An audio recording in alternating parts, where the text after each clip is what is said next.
Hi, I'm Catherine. I was diagnosed with stage 3A, high-grade serous ovarian cancer in April 2019. And I had a total abdominal hysterectomy and other things that I still can't pronounce in May 2019. And then I had chemotherapy.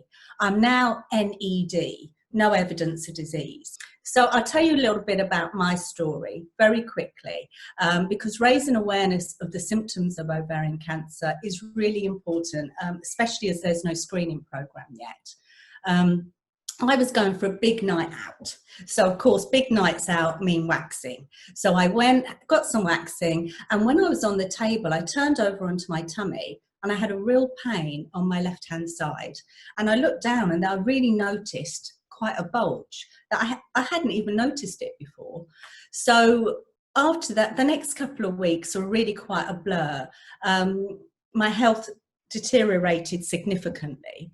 I was initially reviewed for bladder issues, but then very shortly after that, my leg bloated and I couldn't walk. I was in a lot of pain. And what had happened was my tumour had caused a blockage, and I'd got a clot in my right leg and also in my lung.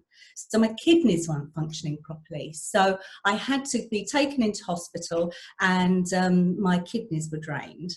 And I was given what I called my handbags. I walked around for weeks with these sort of bags that were draining my kidneys. So in preparation for surgery, I went and I had a filter fitted. That was to stop the clots from moving around while I was having surgery.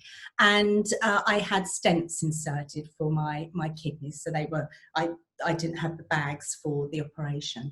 So I was finally ready for surgery. It was complicated, but it was really successful. The surgeon got all the visible cancer. And the thing that he wasn't expecting, though, he wasn't expecting my cancer to have spread. And it had spread to my bowel. I woke up with a stoma. I didn't even know what a stoma was then. And it was quite a shock. I was really traumatized and unhappy. But anyway, we've now learned to live together. I've called my stoma Mavis, and I do hope to say goodbye to her at some point, because I've now started to have conversations about a reversal. So then chemo came 6 weeks post-surgery, and I had it in a 3-week cycle. So in such a short period of time, so much happened. Kidneys, clots, surgery, stoma, cancer, daily injections, the recovery time, chemo, side effects and hair loss. There was so much going on. But the worst thing, worse than all of that, was my mum died 4 weeks post-surgery. So my head was completely full. I couldn't think of anything else. My only focus was getting through, sorting out my mum's possessions, growing my hair back, and getting back to normality. I just didn't want to talk to anybody about cancer, and I certainly didn't want to talk to anybody with cancer.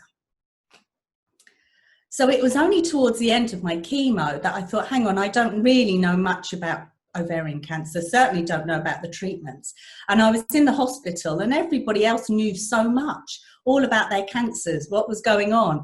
So I thought, actually, it's about time I sort of hit the internet and find out more about it. So I went onto the internet and I found Target Ovarian Cancer, and I'm so glad I did. I started just reading the information.